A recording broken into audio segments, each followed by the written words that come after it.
J'ai la joie de découvrir aujourd'hui, ou mieux encore, de redécouvrir avec vous la vénérable abbatiale de Sylvanès, tout entière illuminée d'une lumière nouvelle, celle des verrières créées par Jean-François Ferraton. Il manquait à ce joyau de l'architecture cistercienne un ensemble cohérent de vitraux qui soit fidèle au projet monastique d'origine et en même temps témoigne de notre modernité. Ces choses faites depuis 2018 avec 24 nouveaux vitraux, soit le vitrage de la quasi-totalité des fenêtres de l'abbatiale. Jean-François Ferraton est un créateur d'ondes sonores. On le voit ici dans son atelier du Mont d'Or près de Lyon, en train de transcrire sur une surface plane le cheminement mystérieux des ondes dans l'espace, ce qui deviendra la marque, parmi d'autres, de sa créativité à la fois totalement inédite et totalement inscrite dans les traditions de l'architecture et de la musique sacrée. Jean-François Ferraton est un artiste engagé dans le dialogue millénaire de l'art et du sacré. Sa connaissance des symboles et des écritures lui donne cette capacité d'intervenir aux frontières de la visibilité quand celle-ci s'abandonne dans l'expérience du mystère divin. Il consacre le meilleur de son génie créatif à l'aménagement d'espaces liturgiques et à la confection de tout ce qui est nécessaire à la célébration. Ainsi, ici, à Cublis, dans le Rhône, la création d'un espace baptismal, souvent le parent pauvre de nos églises, cette création donne à la liturgie baptismale toute sa dimension symbolique en articulant les eaux originelles sur lesquelles plane l'esprit avec l'eau lustrale versée dans la cuve pour célébrer la nouvelle naissance de tout être en Dieu. À Notre-Dame de Malakoff, c'est la création d'un autel où se marient les surfaces encore brutes et les surfaces polies pour signifier le lien entre les deux alliances. Et en perspective, on voit la lumière du vitrail qui indique la présence réelle marquée par le tabernacle. Jean-François Ferraton intervient aussi dans des lieux chargés d'histoire qu'il faut alors réaménager pour donner à la liturgie de Vatican II toute sa latitude, ainsi à Saint-Étienne d'Issy-les-Moulineaux. Mais c'est à Sylvanès que se joue une grande aventure, celle monumentale d'un dialogue en profondeur entre le projet cistercien du XIIe siècle et des créations du XXIe siècle. L'intervention dans un monument historique n'est jamais facile, tant les interprétations peuvent donner lieu à des joutes parfois violentes. On le voit aujourd'hui avec la restauration de Notre-Dame de Paris, où l'impératif de tout refaire à l'identique semble vouloir s'imposer, défiant alors la part de création propre à chaque génération. La Charte de Venise donne aussi lieu à des applications parfois tellement historicisantes qu'elles entretiennent une volonté conservatrice à rebours du temps. Heureusement, il y a maintenant des précédents qui nous confortent dans le désir de raviver les lieux de l'histoire par des créations contemporaines.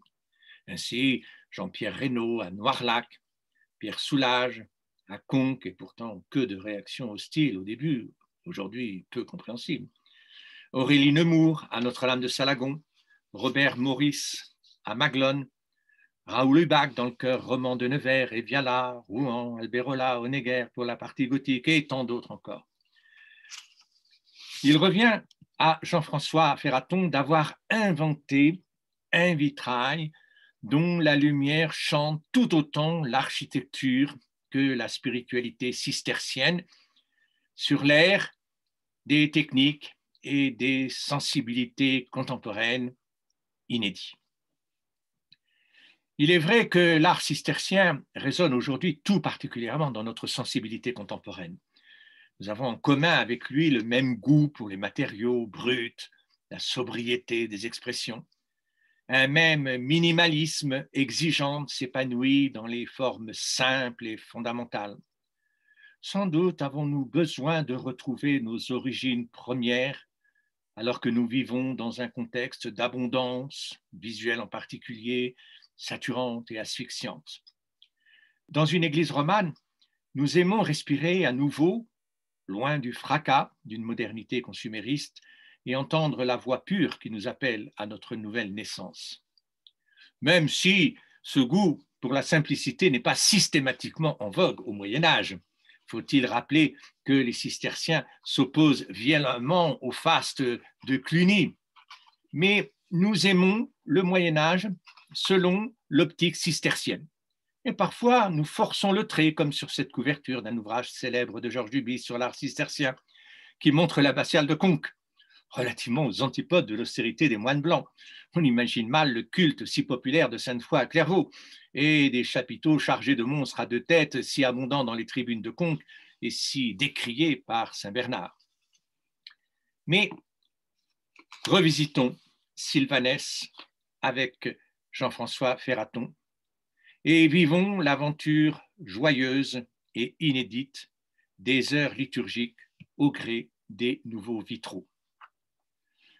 La première démarche de l'artiste est celle de l'immersion dans le lieu pour s'en imprégner, le vivre de l'intérieur, l'habiter, comme le revendique Heidegger. Non pas seulement connaître les caractéristiques du bâti, mais sa fonctionnalité d'habitation humaine. Il s'agit de s'ancrer dans le genius loci, d'entendre souffler l'esprit qui préside à toute création. Dans la grande tradition spirituelle, cette attitude est celle de l'écoute, c'est-à-dire d'une disponibilité totale à la transcendance. Si tu veux voir, écoute d'abord. L'audition est degré vers la vision, dit Saint Bernard. C'est la grande prière du peuple de Dieu. Écoute Israël, Shema Israël, l'Éternel est notre Dieu, l'Éternel est un, dans le Deutéronome. C'est le premier mot de la règle de Saint Benoît. Écoute, mon fils, et prête l'oreille de ton cœur. On voit ici Saint Benoît commentant sa règle à un jeune disciple. Écouter, c'est obéir, obéir. Obéir à la parole de Dieu qu'il s'agit d'entendre le mieux possible.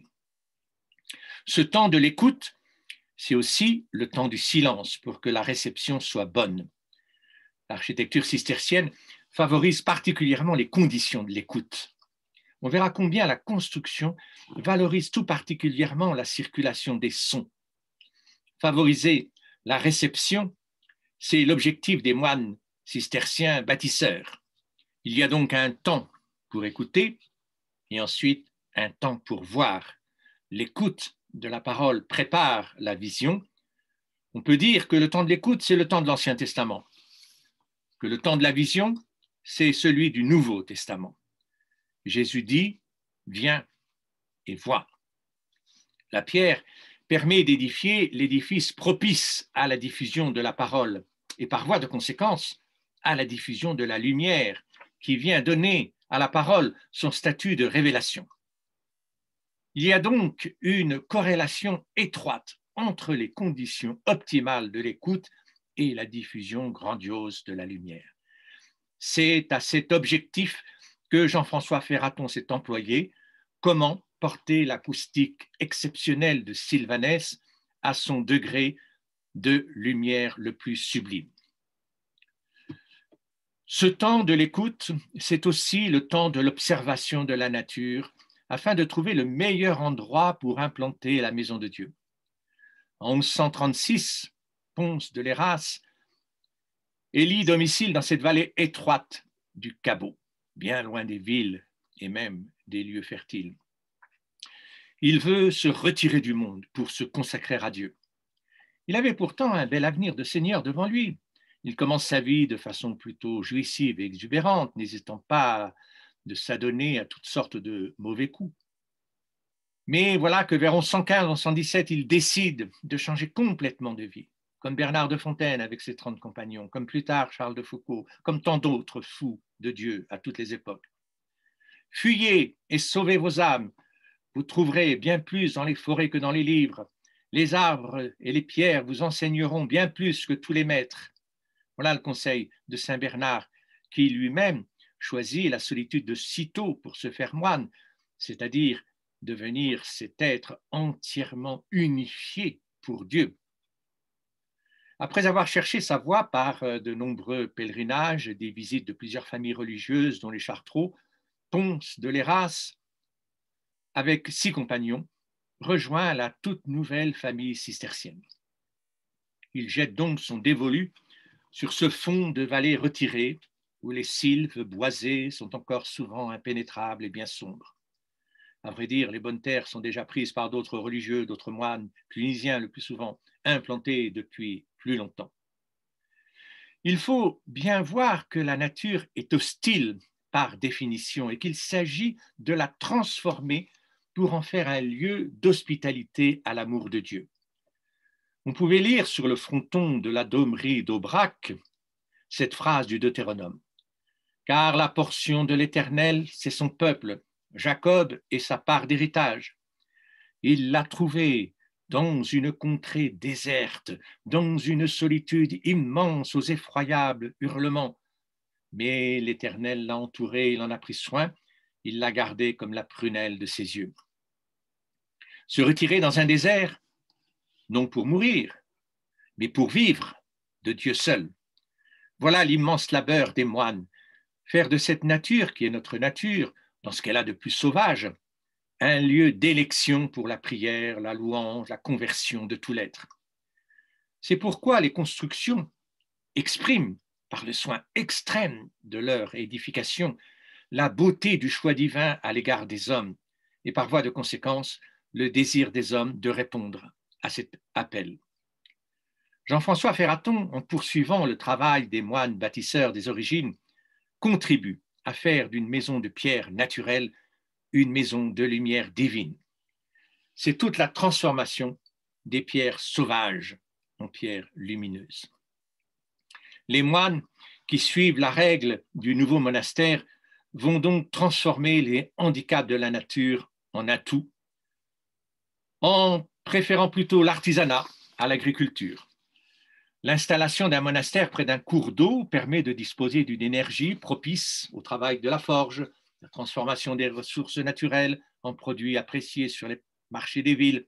Ici, l'argent qu'on peut extraire des mines avoisinantes. Les constructions sont modestes, adaptées à de petites communautés autonomes et dynamiques où il s'agit d'être tous mobilisés pour survivre. Et surtout, en construisant un bâtiment spectaculaire pour l'office divin, de bien rassembler la communauté. Pons de l'Héras n'est pas seul à vivre un tel retournement. Voilà qu'au début du XIIe siècle, les fils de seigneurs sont nombreux à tout quitter du monde pour rejoindre les nouveaux monastères qui essaiment partout en Europe. Ils attirent chaque jour de nouveaux jeunes et de moins jeunes, prêts à se consacrer dans la rigueur de la règle bénédictine réformée par Robert de Molène en 1098 à Cîteaux, un autre endroit plutôt défavorisé, les fameux citelles des marais, les roseaux. En un siècle, ce n'est pas moins de 525 abbayes qui sont fondées, en Bourgogne d'abord, autour des 4 premières filles, La Ferté, Pontigny, Clairvaux, Morimont, puis tous les autres monastères jusqu'aux extrémités de l'Europe orientale, septentrionale, méridionale. Saint-Bernard tient un rôle de premier plan dans cet essor monastique plus que spectaculaire. À lui seul, il est à l'origine de plus de la moitié des nouvelles fondations. C'est une personnalité hors du commun, tant du point de vue politique que religieux, mais ce sont surtout ses principes esthétiques qui nous guident ici. Sylvanès se rattache à l'abbaye de Mazan, qui est une petite fille de Cîteaux par la voie de l'abbaye de Bonnevaux. On connaît, dans la foulée de l'abbaye de Mazan, les fondations du Toronnet et de Sénanque, de purs joyaux d'architecture. On regrette la perte des bâtiments d'origine de Bonneval. Quelle incroyable fièvre de construction d'une beauté qui nous bouleverse encore aujourd'hui, et peut-être même davantage.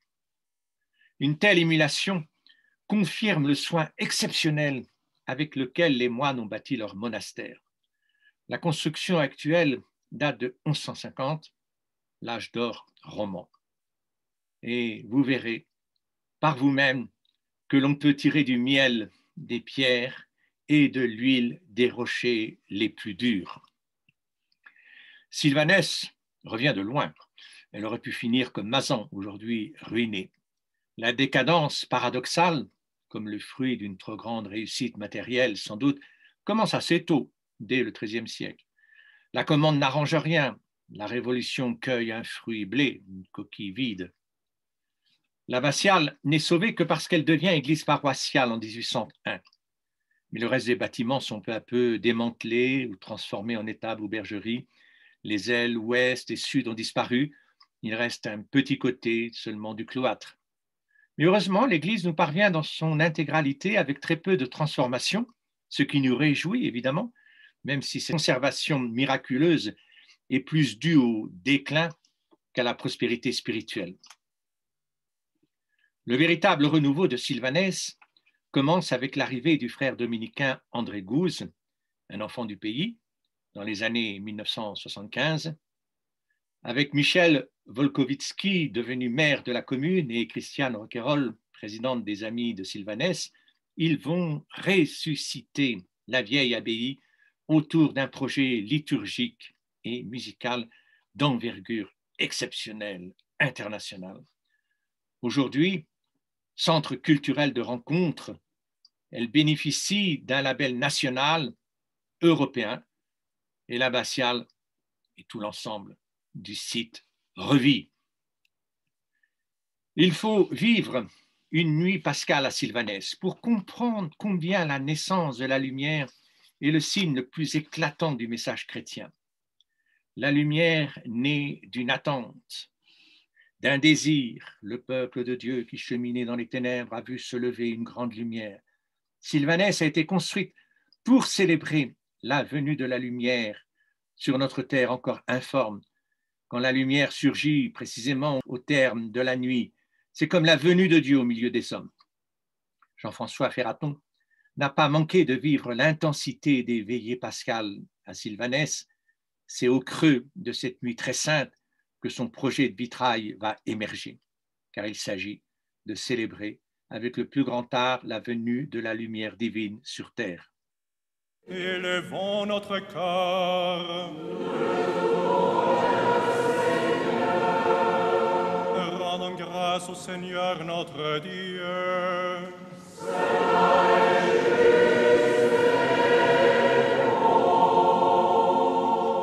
Vraiment, il est juste bon de proclamer à pleine voix ta louange. Dieu invisible, Père tout-puissant, et de chanter ton Fils bien-aimé, Jésus-Christ, notre Seigneur.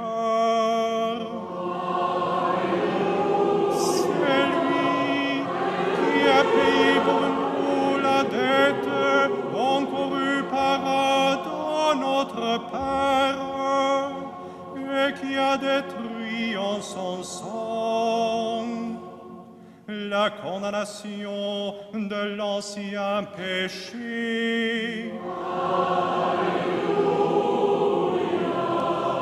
Voyons plus concrètement comment la lumière est accueillie et célébrée à Sylvanès. Fernand Pouillon imagine et raconte très bien l'arrivée des moines au Toronnet et leurs observations pour déterminer soigneusement l'emplacement du monastère, de l'église tout spécialement. À Sylvanès, comme partout à la même époque, on recherche d'abord l'orientation fondamentale, c'est-à-dire l'Est, le lieu de l'origine, celui du Levant, c'est-à-dire de la résurrection. Lève-toi et marche. Dans l'inconfortable vallée du Cabot, il faut trouver la plateforme qui met à l'abri des inondations et des ruissellements des collines avoisinantes et qui en plus supportera la lourde construction de pierre. Aujourd'hui, le site est évident, mais il faut imaginer Ponce de Léras et ses compagnons arpenter des lieux encore non défrichés ni aménagés pour finalement planter la croix qui marquera l'emplacement de l'autel, face du crucifié vers l'ouest et face du ressuscité vers l'est, en pleine nature sauvage. Et pour faire de cette nature une méditation quotidienne, il suffit d'observer que le Cabot coule d'est en ouest, de droite à gauche sur l'image. C'est l'écoulement de la vie, de la naissance à la mort, vers la mer lointaine, tandis que l'Église va de l'ouest vers l'est, de gauche vers la droite, de la mort vers la vie. Le sens chrétien de la vie, c'est de remonter le courant naturel descendant pour vivre le fameux lever du matin de Pâques. Mais voilà que l'observation de la course du soleil se fait encore plus subtile à Sylvanès, puisque les bâtisseurs choisissent le lieu qui permettra de vivre le lever du soleil dans l'église le jour très particulier du solstice d'été. Il se trouve que ce jour-là, l'axe de l'église s'inscrit parfaitement sur l'axe cosmique, comme le montrent si bien les schémas de Jean-François Ferraton. Le jour où le soleil atteint son acmé, les 21-22 juin, le chœur et la nef de l'abbatiale sont parfaitement alignés avec le point solaire oriental. C'est la fête de la victoire de la lumière sur les ténèbres. On peut observer des phénomènes semblables à Vézelay, aux mêmes dates, à Chalais, ailleurs aussi. Mais le paradoxe est toujours agissant parce que le point haut est le début de la décroissance. À partir du solstice d'été, les jours diminuent jusqu'à plonger à nouveau dans la longue nuit et il faut attendre le solstice d'hiver pour fêter, contre toute espérance, la venue de cette lumière au cœur de la nuit. Noël, le jour du soleil invaincu, le dies natalis. Ce seront alors les rayons du soleil couchant qui, contre toute attente, viendront éclairer le cœur de l'intérieur depuis l'Occident. Les deux fêtes de la Saint-Jean-Baptiste et de la Saint-Jean l'Évangéliste rythment le calendrier liturgique fondamental, tandis que la fête de Pâques gravite autour de l'équinoxe. Le dessin des lignes cosmiques fait apparaître comme un chrisme dans lequel l'axe vertical est celui du Christ. Voilà la ligne structurante de l'ensemble, l'axe christologique. Et comme la topographie n'est pas plane, comme au bord de la mer, ceux qui habitent dans les creux des vallées connaissent un temps intermédiaire entre le lever officiel du soleil et son apparition dans le lieu encaissé. À Sylvanès, le mont Mounier, avec ses 804 mètres de hauteur, retarde l'apparition du soleil d'au moins 1 heure. C'est un temps béni pour vivre une transition entre les premières lueurs et l'éclat sans retenue des rayons solaires. L'ambiance lumineuse intérieure va profiter de cette luminosité particulière des aubes blanches avant la rutilance dorée de l'aurore. Un autre phénomène encore qui fait du lever du soleil une sorte de chorégraphie, c'est le fait que les rayons touchent d'abord les parties supérieures de l'église pour s'abaisser progressivement jusqu'à éclairer enfin la fenêtre centrale de l'abside. On dirait un dialogue entre le soleil naturel et sa réception par l'église surnaturelle. Le Seigneur Soleil daignant s'abaisser jusqu'au pied de l'humble construction, minuscule dans l'univers, mais grandiose à ce moment-là, parce que les moines se relèvent et chantent les laudes, la louange des créatures envers leur Créateur. Marie a dû connaître un phénomène semblable, Tomumbratio, quand l'ombre devient une nuée lumineuse qui transforme tout être de la nuit en être de lumière. C'est évidemment à l'intérieur de l'Église que la fête du lever atteint toute sa splendeur. Car ce n'est pas moins de 14 ouvertures qui sont conçues par les bâtisseurs pour accueillir la lumière matutinale. C'est pratiquement la moitié des fenêtres de l'ensemble de l'église qui sont concentrées ici. Quel spectacle! On se croirait dans un théâtre antique avec un front de scène qui ne serait plus un mur, mais une paroi entièrement creusée, devenue diaphane, non plus seulement pour renvoyer la voix, mais pour accueillir la lumière. Tous les matins, les moines, au terme d'une longue nuit de prières, de vigiles en nocturne, chantent la louange pascale en même temps que le soleil éclaire progressivement tout l'espace jusqu'à leur plongée dans l'obscurité. La nuit obscure, celle des mystiques, parce que seule l'assurance de l'orientation et de la rencontre avec le Christ guide le pèlerin dans son cheminement terrestre, parfois si tortueux. On imagine déjà l'ampleur du travail de celui qui aura à vitrer ce lieu aussi sensible à la lumière. À Sylvanès, la progression lumineuse est rythmée par une cadence d'ouverture différenciée. Il y a des lancettes et des oculi. Et c'est alors un festival de combinatoires numériques, comme on les aime tant au Moyen-Âge, quand il s'agit de faire chanter les nombres. D'abord, le nombre 3, celui de la Trinité, les 3 lancettes de l'abside centrale, les 3 oculi et les 3 lancettes de la face est du transept, ce qui fait déjà 9 ouvertures. C'est la triade de triades, les 9 chœurs des anges de la hiérarchie céleste du pseudo-Denis. À ces 9 ouvertures angéliques, il faut bien sûr ajouter le petit oculus au sommet de l'abside. Fait-il nombre pour atteindre 10? Ce serait alors un compte pythagoricien, affectionnant la base 10. La référence pythagoricienne est omniprésente dans l'architecture. Mais ici, j'ai tendance à considérer que ce petit oculus évoque l'unité du 3 x 3. De 3 en 3, c'est toujours l'unicité de Dieu qui se déploie et l'unification qui se propose comme but ultime de la vie monastique. Maintenant, considérons les 7 ouvertures du sanctuaire dans l'abside centrale.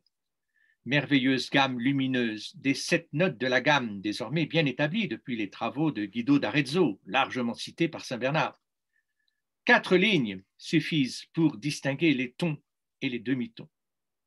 Si on a les 7 notes, on a l'octave et déjà l'harmonie totale. Voilà que les 7 jours de la semaine s'accomplissent dans le 8e, celui de la résurrection. Le nombre 8 est hors du temps, hors de la visibilité. Il est dans la mélodie qui combine les notes pour chercher l'accord, dans la lumière englobante qui envahit l'espace et lui donne son unité. Mais voilà que les fenêtres des chapelles latérales du chœur entrent aussi dans la danse. Il faut pour cela trouver le point dans la nef où l'on pourra voir les 7 fenêtres inférieures du chevet. 2 petites lancettes à gauche, les 3 lancettes du chœur central et 2 petites lancettes à droite. L'image suggère la dernière, hors du champ de vision du photographe. On retombe sur le nombre 7 de notre gamme architecturo-musicale, avec les nuances typiquement grégoriennes des notes, les neumes encore à cette époque, accentuées, et des notes liées, des points et des traits, et un souci aigu pour le rythme et les nuances d'intensité. À cela s'ajoute la caractéristique du grégorien modal et diatonique avec ses 5 tons et ses 2 demi-tons. Ne peut-on pas entendre mi, fa, sol, la, si dans les 5 fenêtres inférieures du chœur largement ouvertes sur la nef? Mi, demi-ton dans la fenêtre de la chapelle latérale, fa, sol, la, les 3 tons dans les lancettes centrales, et si, demi-ton dans la chapelle de droite. À chacun d'inventer son air en jouant des lumières différenciées de chaque fenêtre. Alors, comptons et chantons en même temps. 1 plus 1 plus 1, 0, 0 plus 0 plus 0, 1 plus 1, la triade 1 plus 1 plus 1, et encore 1 plus 1. Autant dire que chaque jour, les combinaisons seront nouvelles, mais on tombera toujours sur ce total de 2 fois 7, de 14. Et pour rebondir encore, il y a le jeu des oculi quadrilobés, hexalobés, soit 4 lobes, plus 6 lobes, plus encore 4 lobes, et ça nous donne encore 14 lobes. Le tout toujours synthétisé dans le lobe unique qui apparaît de plus en plus comme la clé de tout l'ensemble. Et puis, cerise sur le gâteau, voilà que l'oculus central avec ses 6 lobes est inscrit dans une bordure elle-même polylobée de 24 petites alvéoles. De quoi compter les heures du jour. On comprend saint Bernard quand il parle de façon sublime de l'être dans la lumière illuminante qui devient lui-même lumière. Saint Bernard vit les réalités de l'art sur un mode métaphorique, c'est-à-dire qu'il s'agit toujours pour lui de passer du plan des sensations physiques au plan théologal de la vie en Dieu. Il se méfie du sensible, trop vite sensuel à ses yeux. Il n'est pas comme Suger à s'émerveiller des splendeurs de la nature ou de l'art. Pour lui, l'art doit être absolument minimaliste pour ne jamais retenir le corps dans son désir d'élévation. On dirait aujourd'hui dans sa volonté d'abstraction. Il surveille chacun des chantiers qui surgissent de terre, de son vivant, de façon à ce qu'il soit absolument clair que la forme n'est là que pour conduire la conversion de tout l'être dans la seule réalité qui vaille, celle de Dieu unique, au-delà des expériences terrestres, parce que déjà dans le ciel de la promesse. Bernard est aussi un grand artiste, mais sur le registre de la poésie, là où les mots, déjà immatériels par nature, délivrent par le génie poétique des réalités encore plus immatérielles, sublimes, celles de la contemplation pure et définitive. De même que l'air inondé de la lumière du soleil se transforme lui-même en clarté, si bien qu'il semble devenir lumière plutôt qu'illumination, ainsi sera-t-il nécessaire que chez les saints, tout attachement humain se liquéfie d'une façon indicible et se déverse totalement dans la volonté de Dieu. À Fontenay, en Bourgogne, où Saint Bernard a été particulièrement présent, on retrouve une exaltation de la lumière immatérielle, analogue à celle de Sylvanès. Les comparaisons entre les édifices cisterciens ne font que mettre en valeur la grâce si particulière et si prégnante de Sylvanès. Je crois que nombre d'artistes contemporains se retrouvent dans cette démarche d'abstraction, et intervenir alors dans une église cistercienne correspond à un moment d'accomplissement de l'art. C'est ce qui se passe pour Jean-François Ferraton. Pour exploiter toutes les richesses architectoniques et spirituelles de la construction, il faut encore souligner une originalité propre à Sylvanès, à savoir l'élargissement de la nef au niveau du transept, ce qui permet d'intégrer les deux chapelles latérales de droite et de gauche dans le champ de vision de ceux qui se trouvent dans la nef centrale. Il y a déjà la largeur exceptionnelle de la nef avec plus de 14 mètres. C'est la plus large des églises cisterciennes. Mais cette largeur augmente sensiblement dans le transept, puisque la largeur des chapelles latérales de la nef, que l'on ne voit pas ici, logée entre des murs épais, est récupérée dans l'espace central du transept. À cet endroit, une puissante voûte se déploie théoriquement dans un rectangle de 14,25 mètres sur 7,5 et en fait dans un rectangle de 16 fois 25 mètres sur 7,5, soit 2 mètres de plus d'ouverture. On découvre cet élargissement devant le chœur au moment de la retombée de la croisée d'ogives du côté est du transept. À l'ouest, les ogives retombent bien sur des piles de la nef, mais au niveau du chœur, elles flottent quasiment dans le vide et même dangereusement sur l'arc d'entrée de la chapelle latérale. Pour rattraper la différence entre la largeur donc, de la nef 14,25 mètres et la largeur réelle ici du transept 16,25 mètres, le bâtisseur a échancré des retombées latérales de la voûte. On n'est pas sûr de l'efficacité de cette très précoce croisée d'ogives, sinon pour dire que les cisterciens sont à la pointe des recherches architecturales et que déjà les principes du gothique sont à l'œuvre, comme dans ce choix généralisé ici de l'arc brisé aux meilleures performances architectoniques. Il fallait être très ingénieux pour élever une voûte sur une telle largeur, jusqu'à 18 mètres de hauteur, et ainsi libérer la diffusion de la lumière des entraves des forces naturelles. Les travées sont étroites pour resserrer le maillage, limité aux seuls arcs doubleaux, malgré une tentative d'ogive encore visible dans la travée la plus proche du transept. De puissants contreforts viennent contrebuter le poids extrême de la voûte, mais ici, ils sont heureusement intégrés à l'espace intérieur et une petite chapelle latérale, généreusement éclairée, peut s'y loger. L'amplitude de la largeur déjà spectaculaire gagne encore quelques mètres dans la partie fonctionnelle des rassemblements et des liturgies. Le contrebutement se poursuit au-dessus des chapelles, mais de façon quasi invisible, sinon de l'extérieur. Une galerie ceinture les retombées, doublant ainsi les murs de soutien à cet endroit si délicat où les poussées venant du sommet de la voûte risquent toujours de faire éclater le vaisseau central. Enfin, le bâtisseur connaît les qualités différentes du grès, compact et résistant aux poussées pour les parties basses des piles et les murs, tandis qu'un tuf plus léger clôt la voûte en son sommet. Une telle maîtrise de construction a des effets conjoints sur la luminosité intérieure qui peut se répandre plus que librement dans une nef unique et un espace complètement unifié, sans cloisonnement, mais aussi sur l'acoustique. Le son ne se perd pas dans des recoins, au contraire, il est délicatement amorti par des pierres poreuses et par des pièges à son, les petites ouvertures creusées à la base de la voûte, qui donnent dans la galerie de soutien supérieur.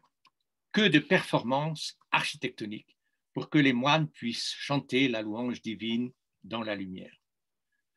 On comprend que les vitraux viennent non seulement clore l'édifice de façon fonctionnelle, mais plus encore viennent l'éclore dans la splendeur d'une lumière extrêmement travaillée pour qu'elle ne soit pas crue, mais qu'elle se prête aux infinies variations des heures du jour. Là encore, Saint Bernard veille en exigeant des vitraux blancs, sans croix ni peinture. Il s'agit de concentrer toute l'attention sur l'expérience éminemment spirituelle de l'illumination intérieure. Le moine cistercien vit intensément l'au-delà de nos figures visibles sur terre. Le non figuratif est pour lui le lieu de la révélation du Tabor où les figures sont transfigurées dans la blancheur totale du Christ vainqueur des ténèbres et de la mort, non sans avoir vécu l'épreuve de la défiguration crucifiante. Il importe donc que les vitraux ne délivrent rien d'autre que la blancheur de la transfiguration. À l'origine, il y avait sans doute comme à Aubazine ces fameuses grisailles cisterciennes que l'on a conservées aussi bien à Beaulieu, à Noirlac, à Pontigny. En 1932, les architectes des monuments historiques ont voulu réaliser des vitraux dans cet esprit. Il en reste aujourd'hui la rose du transept nord, mais le projet est resté partiel. Et il fallait vivre avec les 10 vitraux des années 1890 installés dans le chœur en contradiction formelle avec l'esprit des origines. Il en résultait des contresens et pour le moins une grande disparité dispersante, un déséquilibrage de l'ensemble. Le projet de 1992 avec Jean-Pierre Pincemin aurait pu redonner à l'abbatiale son authenticité, mais il est resté à l'état d'ébauche. En 2016, enfin, quand le centre connaît un développement remarquable, les différents responsables du lieu passent à l'acte d'un projet de grande ampleur avec le vitrage des 14 baies du chœur, des 3 baies de la nef nord, des 6 baies de la nef sud et de la baie occidentale. L'impératif de l'esthétique cistercienne voulue par Saint Bernard est clair. Il faut bien s'en convaincre en méditant intensément dans le lieu de longues heures, ce qui correspond pour nous dans cette présentation à un long temps passé à comprendre l'intelligence du bâtiment médiéval. Le vitrail travaille la lumière en tant que réalité englobante des réalités matérielles du monument. On ne peut pas aborder le vitrail sans le situer dans un ensemble de facteurs tant matériels qu'immatériels comme leur résultante.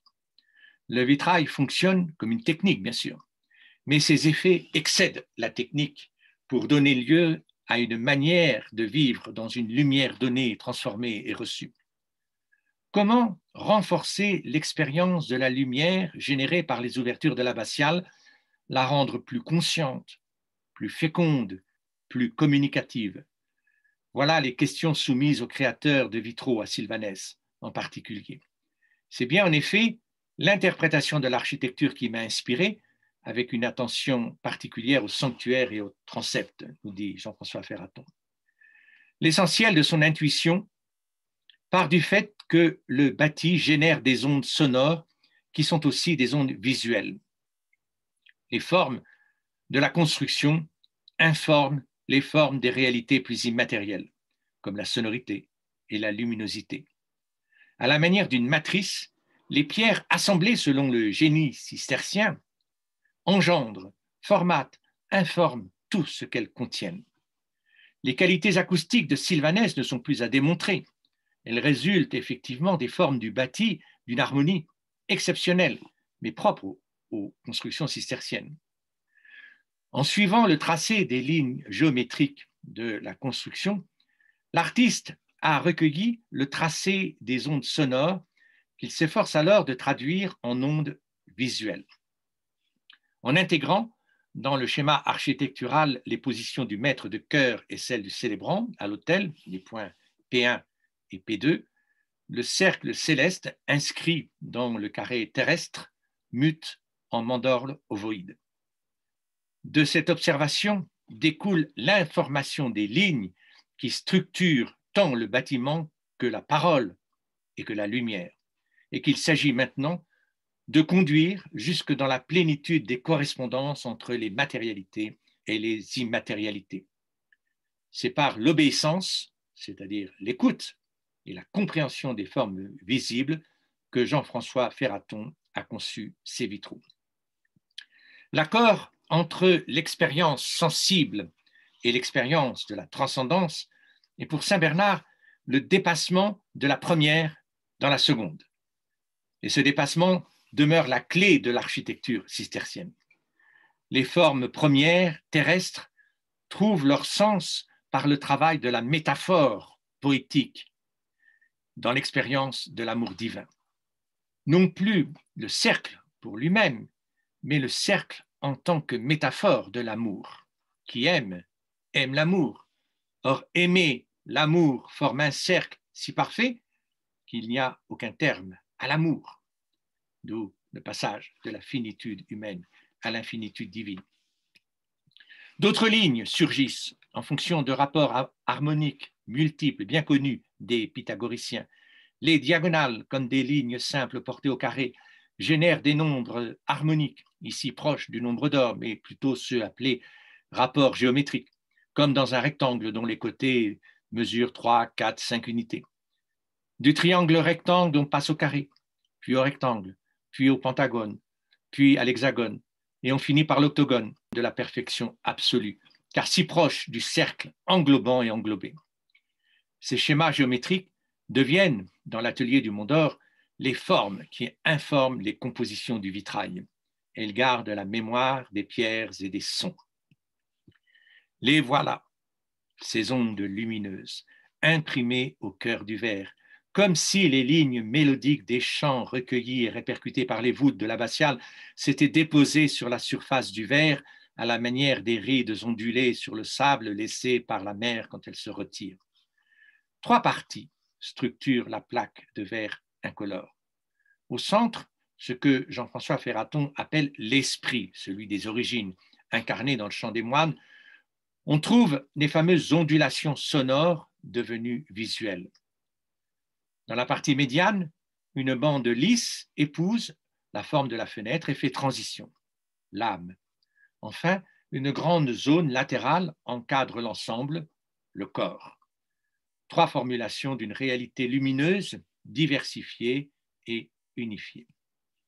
La partie latérale fait corps avec le mur, dont elle reprend les stries du layage laissé par les taillants droits.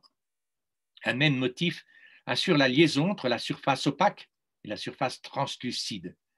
L'effet est d'autant plus sensible que le vitrail met précisément en valeur le grain travaillé de la pierre et le fait chanter. Saint-Bernard, encore lui, transpose toujours les effets matériels sur le registre spirituel de la prière quand il dit « La lumière doit chanter sur la pierre comme un psaume ». Ici, la lumière tamisée par le verre, travaillée, assure la métaphore. Revenons à la partie centrale du vitrail. On y retrouve le dessin des ondes sonores qui se propagent dans des volumes essentiellement élaborés pour l'harmonie musicale. Des études ont montré avec précision l'animation physique de la circulation des sons en fonction précisément des formes du contenant. Par le chant, le vide architectural se mue en une plénitude. L'espace en creux se remplit de la louange des moines, comme il peut aussi se remplir des senteurs de l'encens. Le dialogue entre le plein et le vide atteint son paroxysme quand la lumière se déverse en elle selon les mêmes principes de la propagation sonore. L'art de Jean-François Ferraton excelle dans la transcription du cheminement des ondes sur le verre. À partir d'un relevé établi pour chaque endroit de l'abbatiale, il établit une division qui correspond à la suite des fenêtres de l'endroit en question, ici, les 6 fenêtres du côté sud de la nef, de sorte que le champ lumineux se poursuit d'une verrière à l'autre sans rupture, malgré les séparations de la construction. Il y a donc plusieurs combinatoires qui se déploient dans chaque verrière d'une part et d'autre part d'une verrière à l'autre. Au centre, chaque fois, la mémoire du chant, dont la mélodie se poursuit de fenêtre en fenêtre, et dans les marges, l'écho sur les pierres des voix et des lumières sous la forme de stries et de reflets. On peut effectivement parler de partitions lumineuses, propres à chacune des parties de l'abbatiale. Les 3 lancettes supérieures du transept sont particulièrement soignées. Il leur revient d'accueillir les premières, la lumière du jour levant.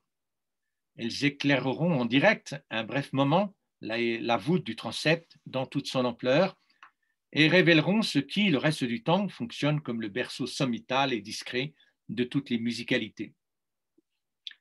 Pour la partition des 3 roses orientales et celle de l'oculus central, les lignes ondulatoires dialoguent avec les formes quadrées ou hexalobées des ouvertures.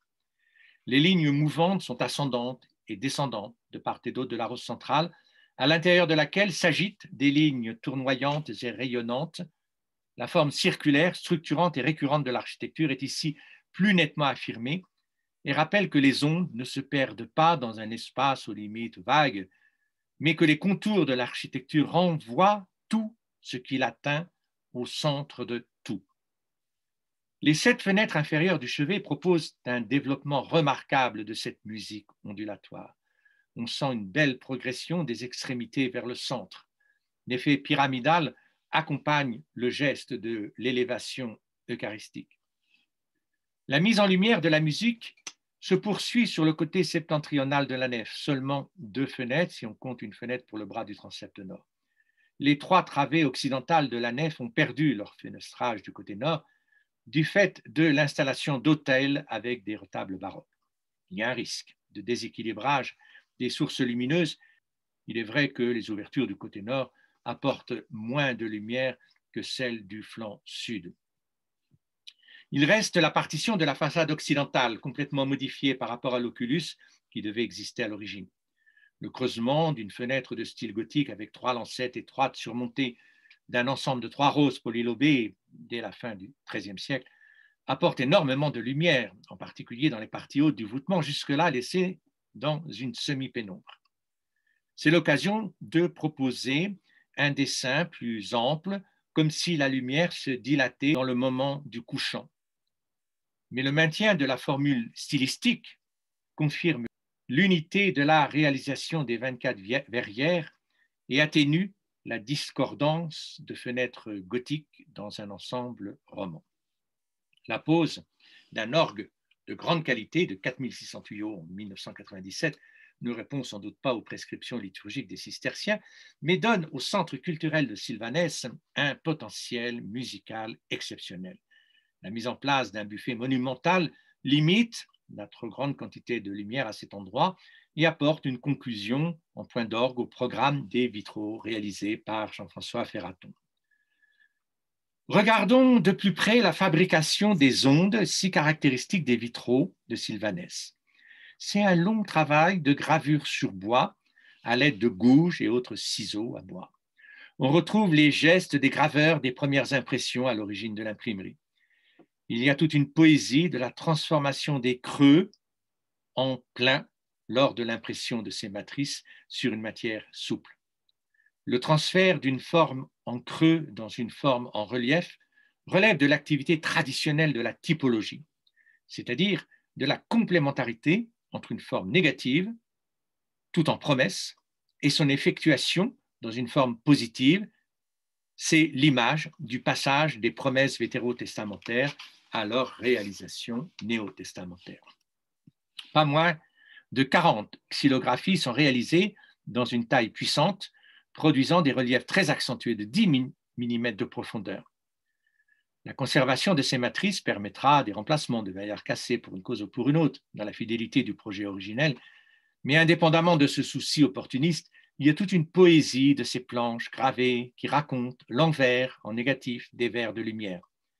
L'œuvre d'art, dans son achèvement de chef-d'œuvre, ne doit jamais oublier d'où elle provient, sa genèse si émouvante dans ce qu'elle peut avoir d'humain.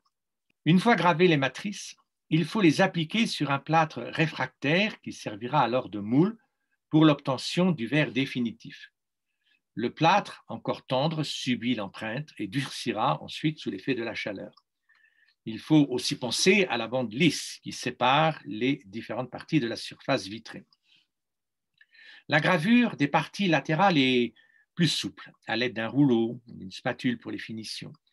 Il s'agit de dessiner les nervures qui rappellent les stries de la pierre layée. Tout doit être gravé avant la cuisson. Durant tout ce temps de préparation, l'artiste travaille à l'inverse de l'état final en creusant des veines qui deviendront des reliefs, des formes opaques qui deviendront translucides, à l'horizontale, alors que les effets seront perceptibles à la verticale. Tout est prêt désormais pour le thermoformage, une technologie nouvelle, bien maîtrisée maintenant. Une plaque de verre de 12 mm d'épaisseur, entière dans sa hauteur et délicatement posée à l'aide de ventouses sur le lit de plâtre moulé. L'extrême précision et de rigueur pour que les empreintes apparaissent aux bons endroits et surtout soient d'équerre. Il faut évidemment renouveler l'opération pour chacune des verrières, toutes différentes. On dispose désormais de fours capables de recevoir des plaques de verre d'un seul tenant de plusieurs mètres de longueur à l'horizontale. Le temps est loin des fours médiévaux qui permettaient la cuisson de petites pièces et obligeaient ensuite le maître verrier à réunir les morceaux à l'aide de baguettes de plomb en double U. Le réseau de plomb nécessite un entretien régulier par la suite. Il empêche surtout l'emploi de morceaux importants de verre. Aujourd'hui, il est possible de traiter la plaque de verre dans son entier, sans la fractionner. La mise en plomb noir n'est plus nécessaire. La compartimentation en panneaux réunis par des barlotières de fer est supprimée aussi. On gagne en luminosité. Rien n'entrave plus le passage de la lumière à travers la fenêtre. Il s'agit donc de ramollir le verre pour qu'il prenne l'empreinte du plâtre réfractaire. L'opération est délicate, car il faut éviter que le verre retrouve l'état de fusion de sa naissance à partir de 1000 degrés, et en même temps qu'il soit suffisamment malléable pour perdre sa rigidité caractéristique. Sans oublier de monter lentement en température pour éviter qu'il ne casse sous l'effet de choc thermique. C'est donc autour de 900 degrés que la cuisson sera optimale pendant une vingtaine d'heures. Les fours modernes sont d'une précision inconnue des artisans médiévaux qui devaient apprécier ou juger les effets de température plutôt d'expérience. Au terme de ce long processus, après un lent refroidissement, on ouvre le four et on juge du résultat. Parfois, il faut refaire, mais la maîtrise gagne vite sur les premiers essais. Maintenant, il faut éviter de casser une vitre de cette ampleur jusqu'à sa pose définitive. À vrai dire, il y a encore l'étape d'une grisaille légère appliquée sur le verre puis essuyée pour passer définitivement de la transparence initiale à la translucidité souhaitée, finement modulée. Surtout sur les parties latérales, parce que les effets de lumière de la partie centrale sont amplement produits par le fort relief imprimé. Plusieurs essais ici. La solution retenue est celle qui évite des nuances trop colorées. Un nouveau passage au four est encore nécessaire pour fixer la grisaille en la vitrifiant comme un émail, sans oublier la gravure de la signature de l'artiste. Tout est prêt pour un transport hautement délicat. Mais déjà en atelier, on peut apprécier l'intégrité, la qualité, la perfection de chaque verrière. Il est visible ici qu'il n'y a pas deux tailles identiques. De la qualité des relevés initiaux dépend in fine la précision de la pose. Il est temps de parler du compagnon de la première heure, le maître verrier Philippe Brissy. La réponse à un appel d'offres public suppose de constituer un tandem artisan-artiste dès le début de l'aventure. Ici, c'est plus qu'un tandem, puisqu'il s'agit d'un compagnonnage de vieille date. L'art du vitrail est complexe et suppose le recours à des appareillages et des technologies spécifiques. On imagine la qualité de la collaboration entre les deux hommes pour parvenir à un résultat aussi éclatant. C'est le moment de la pause. Un cerclage en plomb protège les bords de la vitre et permet l'ajustement dans l'ouverture. À joint vif, pourrait-on dire, comme pour les pierres montées par les cisterciens. À la base, un rejingot en plomb recueille les eaux de condensation à l'intérieur et à l'extérieur, ajusté à l'ébrasement de la fenêtre, écoule les eaux de pluie.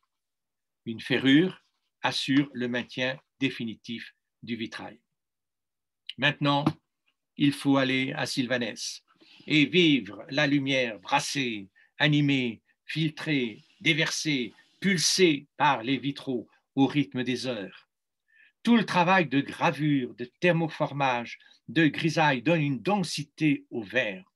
La lumière de l'extérieur ne fait pas que passer à travers un verre transparent. Au contraire, elle y réside un moment avant de se livrer à l'espace de la prière monastique. Les nervures profondes ou les fines rudes arrêtent le flux lumineux, le temps de lui donner une présence, une subsistance, qui est la clé de l'habitation de l'espace ecclésial par la lumière. Là encore, avec Saint Bernard, il ne suffit pas d'assurer la fonction terne de l'éclairage, mais bien plutôt le service de la nuée lumineuse venant d'en haut et imprégnant, lors de sa descente sur terre, les créatures qui se placent dans son aura. Le soleil, que les moines ont pris tant de soin à capter selon le meilleur axe au moment de la construction, le soleil que les moines attendent longuement lors des vigiles nocturnes qu'ils chantent au moment des laudes, le soleil avec lequel ils vivent la prime, la tierce, la sexte, la none heure avant de l'accompagner dans son coucher vespéral et de le chanter encore accompli quand il s'agit de vivre la nuit comme une mort, mais une mort heureuse parce que leurs yeux ont vu le salut lumineux.